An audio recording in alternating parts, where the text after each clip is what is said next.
नमस्कार, मैं हूं उमेश भारद्वाज और आप देख रहे हैं स्कूल खबर। आज हम बात करेंगे डॉक्टर्स के पेशे की, यानी डॉक्टर्स कैसे बना जाए। एमबीबीएस करने को यूं तो तमाम लोग आगे आते हैं, लेकिन कर बहुत कम लोग पाते हैं। क्यों कम कर पाते हैं, उसकी एक बड़ी वजह है बच्चों में जज्बा नहीं है। जज्बा है तो दिशा नहीं है, उस दिशा देने का प्रयास हम कर रहे हैं। स्कूल खबर लगातार ऐसे विषयों को लेकर आता है जो करियर के लिए बहुत अहम है। आज हम बात करेंगे एमबीबीएस की, कि आप डॉक्टर कैसे बने और एमबीबीएस कैसे करें। इस पूरी चर्चा को करने के लिए मेरे साथ हैं डॉक्टर सुबोध जैन। डॉक्टर सुबोध जैन ख्यात न्यूरोसर्जन हैं और इंदौर में एक बहुत लंबे समय से अपनी सेवाएं दे रहे हैं।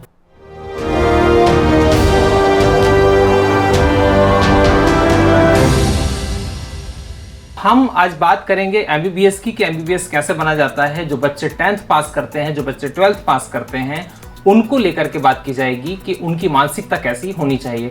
सर, पहला सवाल आपसे यही है कि जो बच्चा 10th पास करता है या 12th पास करता है, उसकी मानसिकता कैसी हो जब वो ये दिमाग में इस बात को लाता है कि उसको डॉक्टर बनना है। सबसे पहले बताना चाहूँगा कि जब बच्चे 9th-10th क्लास में होते हैं, बड़े कंफ्यूज्ड रहते हैं वो कि किस धारा में जाना है, किस प्रभाव में जाना है। अक्सर उनको ये गाइड करने के लिए जो उनके स्कूल में जो उनके सीनियर्स होते हैं, वो सबसे ज़्यादा गाइडेंस का रूप होते हैं। जो मेडिकल, इंजीनियरिंग या कोई भी अदर विषय का चुनाव करते हैं, ऐसे समय पर उनके जो सीनियर्स हैं वो सबसे ज़्यादा अहम होते हैं, जो उन्हें गाइड करते हैं कि हमें इस मेडिकल साइंस में जाना है। और मेडिकल साइंस में जाने के लिए बच्चे को 9th से ही प्रिपरेशन, 10th से ही प्रिपरेशन चालू कर देना चाहिए, क्योंकि इसकी पढ़ाई काफ़ी लंबी है। एमबीबीएस, फिर पीजी, फिर सुपर स्पेशलाइजेशन और फिर उसके बाद प्रैक्टिस। तो सर, जैसे मान लीजिए जो बच्चा 10th पास करता है, या जिसके मदर फादर चाहते हैं कि बच्चा चिकित्सा के क्षेत्र में जाए और देश की सेवा करे, तो ऐसे में जो इनिशियल जो स्टेप्स हैं, जो 2-4 जो फिंगर्स पे गिने जा सकें, ऐसी क्या चीज़ें हैं जो उसके दिमाग में उसको रख लेना चाहिए और गठान बांध के रखना चाहिए इस बात की कि भविष्य में वो चीज़ें उसके काम आने वाली हैं। देखिए, सबसे अहम ज़रूरी है बच्चे को कि उसको एक डेडिकेशन उसके अंदर होना चाहिए कि सबसे पहला धर्म है कि मानव सेवा। क्योंकि कंपेयर करें किसी और अदर ब्रांचेस से, तो मेडिकल साइंस में एक डॉक्टर को अपने जीवन में बहुत सारी चीज़ों का त्याग करना पड़ता है। कई स्थितियों में उसको परिवार को, दोस्तों को, शादी पार्टी, बहुत सारी चीज़ें हैं जो उसे छोड़नी पड़ती हैं जब वो इस प्रोफेशन में होता है, प्रैक्टिस में होता है। उसके सामने इमरजेंसी है, तो उसको सबसे पहले उसको ध्यान में रखना है, क्योंकि मरीज़ की जान बचाना ही सबसे बड़ा कर्तव्य होता है। तो इसलिए उसको ये चीज़ों का त्याग करना पड़ता है, बहुत सारा डेडिकेशन शो करना पड़ता है, बहुत मेहनत करनी पड़ती है। तो इसे मन में बच्चे को इस चीज़ को ख्याल में रखते हुए कि मैं इस डेडिकेशन से, सेवा भाव से काम कर सकूंगा, उसी को इस प्रोफेशन में जाना चाहिए। सर, अगर हम सिलेबस वाइज अगर बात करें, तो जो इनिशियल सिलेबस जो होता है, यानी एक एंट्रेंस एग्जाम होती है, उसके पहले जो तैयारी करना होती है, वो चीज़ें क्या हैं जिन पर बच्चों को ध्यान देना चाहिए? ऐसे कौन से सब्जेक्ट हैं जिस पर फोकस करना चाहिए? देखिए, मेडिकल एंट्रेंस के लिए आजकल ऑल इंडिया लेवल पे सिंगल एंट्रेंस हो गया है, जिसे नीट का नाम दिया गया है। और उसमें सारे देश के बड़े कॉलेजेस से लेके प्रदेश के कॉलेजेस सभी का एंट्रेंस एक कॉमन एंट्रेंस हो गया है। और बच्चे को बायोलॉजी लेना होता है 11th क्लास में, और उसमें बायोलॉजी में बॉटनी, जूलॉजी, फिज़िक्स, केमिस्ट्री, ये 4 चीज़ों की तैयारी करनी होती है। करीब 72 मार्क्स का ये टेस्ट होता है नीट, जिसमें 180 marks physics, 180 marks chemistry, 180 botany and 180 zoology, ऐसे 720 मार्क्स का ये स्कोरिंग होता है। इसमें नेगेटिव मार्किंग होती है। तो बच्चे को तैयारी करते समय जो भी या वो खुद पढ़ाई सबसे ज़्यादा इम्पोर्टेंट होती है। जैसे आजकल कहा जाता है कि एनसीईआरटी सबसे अहम है। बच्चे ने अगर थ्योरी एनसीईआरटी अच्छे से पढ़ी है, साथ में मल्टीपल चॉइस क्वेश्चंस का सॉल्व किए हैं, साथ में कोई कोचिंग या पर्सनल ट्यूशन्स ले सकते हैं चारों सब्जेक्ट्स की। इसके बाद नीट एंट्रेंस एग्ज़ाम देते हैं उस समय नेगेटिव मार्किंग का विशेष ख्याल रखना होता है। इसमें बच्चे को जो 100% श्योर हो वही क्वेश्चंस को अटेम्प्ट करना चाहिए, जो नहीं मालूम है उसको छोड़ना चाहिए, क्योंकि नेगेटिव मार्किंग से उसके नंबर कम हो सकते हैं। प्रतियोगिता की बात यदि करें सर, क्योंकि नीट एग्ज़ाम है, इस देश की बहुत बड़ी एग्ज़ाम है और प्रतिष्ठित एग्ज़ाम होती है, ऐसे में आपको लगता है कि बच्चों को कहीं उनका संबल बनाए रखना चाहिए? बिल्कुल, बहुत ज़रूरी है। ऐसे समय पे परिवार का, माँ बाप का, भाई बहन छोटे सबका रोल साथ में, जिस जहाँ पर वो पढ़ रहा है, चाहे कोचिंग हो, चाहे पर्सनल ट्यूशन्स हो, चाहे स्कूल हो, वहाँ पे बच्चे का मोरल बूस्ट करना बहुत ज़रूरी है। अगर बच्चा एग्ज़ाम देता है, नीट मान लीजिए उसने दिया और वो पास होता है, उसके बाद सर उस बच्चे के पास क्या क्या ऑप्शंस होते हैं, आगे उसका पहला स्टेप्स क्या है? देखिए, नीट 720 मार्क्स में से जो जनरली अभी पिछले 2-3 साल से ट्रेंड देख रहे हैं, वो अच्छे कॉलेजेस पाने के लिए छात्र को कम से कम 650 से 700 के बीच में स्कोर लाना ज़रूरी है जी। और जो बच्चे अच्छा स्कोर करते हैं उन्हीं को अच्छे कॉलेजेस मिल जाते हैं। ठीक है, अगर मान लीजिए सर उसने नीट दिया और उसका एग्ज़ाम प्रिपरेशन कंप्लीट हो गया, अब बारी आती है एडमिशन की।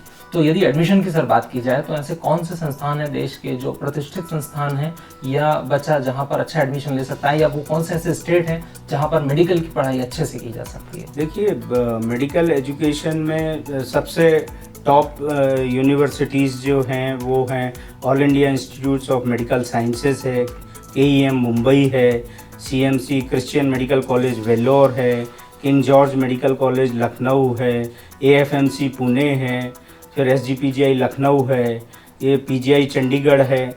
ये प्रीमियर इंस्टीट्यूट्स हैं। इसके अलावा ऑल इंडिया इंस्टीट्यूट्स ने जो डिफरेंट स्टेट्स में एम्स चालू किए हैं वो हैं। फिर प्रदेश के, जैसे मध्य प्रदेश का MGM medical college Indore top colleges में गिना जाता है। इस तरह से CMC लुधियाना है, फिर मौलाना आज़ाद दिल्ली है, रोहतक है, फिर BHU बनारस है। तो ये कॉलेजेस टॉप कॉलेजेस में गिने जाते हैं। सर, जो कॉलेज में एडमिशन बच्चा लेता है, आपने बहुत लंबी फहरिस्त यहाँ पर गिनाई है, तमाम ऐसे कॉलेजेस हैं जो बच्चों को बेहतर डॉक्टर बना सकते हैं, लेकिन इस दौरान ये देखा जाता है कि फ़ीस एक बड़ा मुद्दा होता है। तो क्या फ़ीस अलग अलग कॉलेजेस पर डिपेंड करती है? क्या ये शुरुआती जो इनिशियली फ़ीस है वो कहाँ से शुरू होती है, गवर्नमेंट की और प्राइवेट की, और ये कहाँ तक खर्च इसमें करना पड़ सकता है एक बच्चे को? देखिए, बच्चा अगर अच्छा स्कोर करता है तो उसको गवर्नमेंट मेडिकल कॉलेजेस आसानी से मिल जाते हैं। अभी सीट्स काफ़ी बढ़ गई हैं, करीब मेरे नॉलेज के हिसाब से करीब 80-90 हज़ार सीट्स हैं ऑल ओवर इंडिया में जी। और अच्छा स्कोर करेंगे तो गवर्नमेंट कॉलेजेस मिल जाते हैं, जिसमें फ़ीस बहुत नॉमिनल है, जो कि गवर्नमेंट ऑफ इंडिया ने और स्टेट गवर्नमेंट्स ने डिसाइड कर रखी हैं। अब तो और अच्छी बात ये भी है कि पहले प्राइवेट कॉलेजेस अपने हिसाब से फ़ीस निर्धारित करते थे, लेकिन कुछ समय से अभी कोर्ट के ऑर्डर के बाद गवर्नमेंट ने, स्टेट गवर्नमेंट ने, गवर्नमेंट इंडिया ने भी प्राइवेट कॉलेजेस की भी फिक्स कर दी, जो कि गवर्नमेंट कॉलेज से थोड़ी ज़्यादा होती है। तो फीस का जो मुद्दा है उस पर अगर एक प्रश्न और मैं आपसे करूं तो मैं चाहूँगा आपका जवाब मिले कि यदि फीस ज़्यादा होती है तो बच्चों को किस तरह से मदद मिल सकती है? यानी वो फीस क्या सरकार वेव ऑफ करती है, या कोई एक ऐसी संस्था है जो बच्चों को स्कॉलरशिप देती है, या कोई और भी और तरीका है? देखिए, बच्चों को आजकल लोन मिल जाते हैं, जो एजुकेशन लोन्स काफ़ी रीजनेबल रेट ऑफ इंटरेस्ट पर होते हैं। उसके तहत बच्चे उसमें कर सकते हैं। कुछ स्टेट गवर्नमेंट्स हैं जो बच्चे को एड प्रोवाइड करती है, स्कॉलरशिप्स देती हैं, उसके थ्रू पुअर स्टूडेंट्स अपना कोर्स पूरा कर सकते हैं। तो सर, यदि हम सैलरी की बात करते हैं, अगर बच्चा जॉब करता है, मान लीजिए कि स्टूडेंट पास होकर निकला और वो डॉक्टर बना है, तो क्या उसके लिए नौकरी के अवसर हैं, और अगर हैं तो शुरुआती सैलरी गवर्नमेंट सेक्टर में और प्राइवेट सेक्टर में कहाँ से शुरू होती है?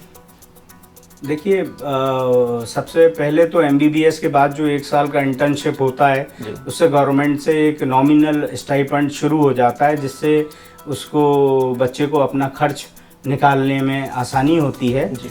उसके बाद सपोज़ वो नीट पीजी के थ्रू एमडी एमएस में सिलेक्शन होता है, तो एमडी एमएस में गवर्नमेंट में या प्राइवेट कॉलेजेस में बहुत हैंडसम सैलरी स्टूडेंट को मिलती है, जो कि 3 साल तक लगातार मिलती है हर माह। वो काफ़ी सफिशिएंट होती है अपना खर्च निकालने के लिए। और यदि मान लीजिए कोई स्टूडेंट है, वो पढ़ाई करने के बाद खुद का अपना क्लिनिक या अपना हॉस्पिटल अगर एस्टेब्लिश करना चाहें, तो उसके लिए सर क्या किस तरह के अवसर हैं सर? बिल्कुल, कोई भी अगर चाहे तो क्लिनिकल अपनी पूरा पढ़ाई करने के बाद में क्लिनिकल प्रैक्टिस शुरू कर सकता है, क्लिनिक चालू कर सकता है, किसी हॉस्पिटल्स में बैठ सकता है, हॉस्पिटल्स में अटैचमेंट ले सकता है। तो इस तरह से धीरे धीरे वो अपना प्रैक्टिस एस्टेब्लिश कर सकता है। सर, भारत की जो चिकित्सा पद्धति है बहुत पुरानी है, और एलोपैथी जो है उसका भारत से रिश्ता कैसा रहा, इस पर मैं चाहूँगा थोड़ा सा बच्चों को थोड़ा सा आपका वो गाइडेंस मिले। देखिए, भारतीय उसको देखा जाए तो देखिए एलोपैथी में दिन पर दिन भारत ने तरक्की की है, क्योंकि भारत ऐसा देश है जहाँ पहले आयुर्वेद का प्रचलन था जी। लेकिन दिन पर दिन जिस तरह से एडवांसमेंट होता जा रहा है एलोपैथी में, भारत ने काफ़ी प्रगति की है जी। और आगे इसके और भी प्रगति होने की ज़्यादा संभावना है। सर, कोरोना काल के बाद आपको लगता है कि वाकई देश में तरक्की हुई है मेडिकल के क्षेत्र में, और अब ये एक अवसर की तरह इसको देखा जाना चाहिए? डेफिनेटली, कोरोना के समय जो डॉक्टरों ने देश के लिए किया है, जनता के लिए किया है, वो सैल्यूट है। Doctors, nursing staff, paramedical staff, सभी ने जो है एकजुट होकर जो लोगों की जान बचाई है उस महामारी में, वो काबिल तारीफ़ है। और कोरोना के बाद में डॉक्टर्स में स्पेशली ये जज्बा आया है कि हमें मानव सेवा करनी चाहिए, और उसके बाद दिन प्रतिदिन डॉक्टर्स में इस महामारी के बाद में एक और मानव सेवा के प्रति रुझान आया। निश्चित तौर पे। तो दर्शकों, हमने कोशिश की आपको हर विषय, हर पहलू को कवर करने की कि मेडिकल क्षेत्र में यदि आप करियर बनाना चाहते हैं तो 10th के बाद से यदि आप शुरू करते हैं तो सिलसिलेवार चीज़ें चलती जाती हैं। 10th के बाद आपको एक मानसिकता बनानी होती है, उसके बाद आपको प्रिपरेशन करना होता है एंट्रेंस एग्ज़ाम का, उसके बाद MBBS का एंट्रेंस होता है, वो एग्ज़ाम पास करके कॉलेज में आप आते हैं, फिर उसके बाद PG आप करते हैं, उसके बाद स्पेशलाइजेशन करते हैं। तमाम ये चीज़ें ऐसी हैं जो आपको स्टेप बाय स्टेप आगे करनी है, और धीरे धीरे सीखते हुए, यदि आप लर्निंग्स लेते हुए जीवन की आप आगे बढ़ते जाएंगे तो निश्चित तौर पर एक अच्छा चिकित्सक आप बनेंगे। जो जिम्मेदारियां हैं वो बेहतर तरीके से सर ने समझाई हैं कि एक डॉक्टर की क्या क्या जिम्मेदारियां होती हैं। खर्च की बात यदि की जाए तो बहुत ज़्यादा खर्च नहीं है। अगर आप अच्छी पढ़ाई करते हैं तो इस देश में संभवतः, यदि मैं सही हूँ, तो 5,000 रुपये में साल समय खर्च में भी आप डॉक्टर बन सकते हैं। ये इस देश की खासियत है। इस देश की सरकार ने बहुत प्रयास किए कि इस देश को अच्छे डॉक्टर्स दिए जाएं। क्यों कि इस देश में यदि अच्छे डॉक्टर होंगे तो स्वस्थ देश होगा, स्वस्थ युवा होगा, उस देश की तरक्की होगी और उस देश का विकास होगा, और देश दुनिया में हमारा यानी भारत का नाम होगा। आज के लिए सिर्फ इतना ही। इजाज़त दीजिए मुझे यानी उमेश भारद्वाज को। हम अगले एपिसोड में कुछ नया विषय लेकर के आपके साथ फिर हम हाजिर होंगे। तब तक के लिए नमस्कार।